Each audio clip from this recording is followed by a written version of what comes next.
अभी सब्सक्राइब करें हमारे चैनल माँ दुर्गा म्यूजिक को और साथ में बेल आइकन जरूर दबाएं ताकि ऑल नोटिफिकेशन आप तक जल्द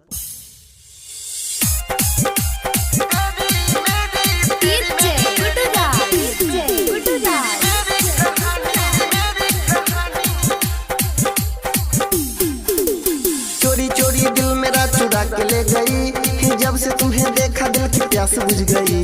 जब से तुम्हें देखा दिल की प्यास बुझ गई। हाँ चोरी चोरी दिल मेरा चुरा के ले गई। जब से तुम्हें देखा दिल की प्यास बुझ गई। कैसे के जीवो कैसे रहबो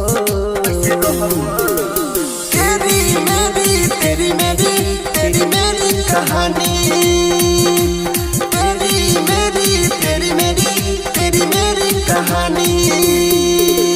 अभी आप सुन रहे हैं तेनवाही से माँ दुर्गा म्यूजिक की प्रस्तुति।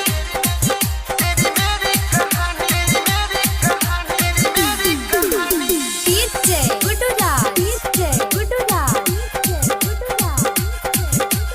मधुबनी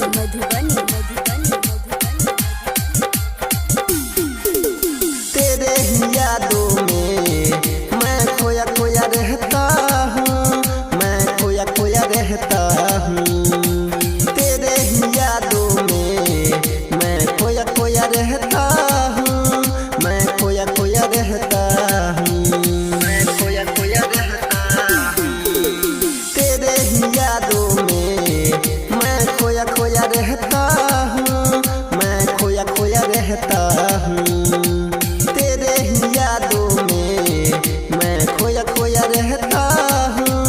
मैं खोया खोया रहता हूँ। चोरी चोरी दिल मेरा चुरा के ले गई। जब से तुम्हें देखा दिल की प्यास बुझ गई। कैसे के जीवो कैसे रहबो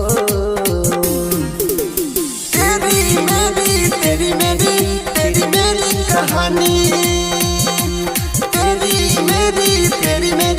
तेरी मेरी कहानी। अभी आप सुन रहे हैं तेनवाही से माँ दुर्गा म्यूजिक की प्रस्तुति।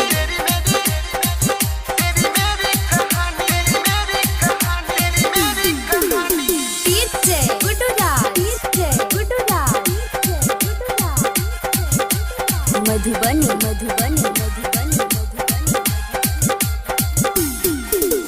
हमरा दीवाना बनेला अपन एक मुस्कान में। मेरे एक मुस्कान में चंद्रमा चमकै जेना देखही आसमान में। देखही आसमान में हमरा दीवाना बनेला मेरे एक मुस्कान में। मेरे एक मुस्कान में चंद्रमा चमकै जेना देखही आसमान में। देखही आसमान में चोरी चोरी दिल मेरा चुरा के ले गई। जब से तुम्हें देखा दिल की प्यास बुझ गई। कैसे के जीवो कैसे रहबो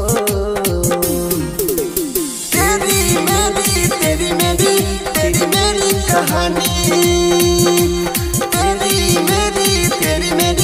तेरी मेरी कहानी।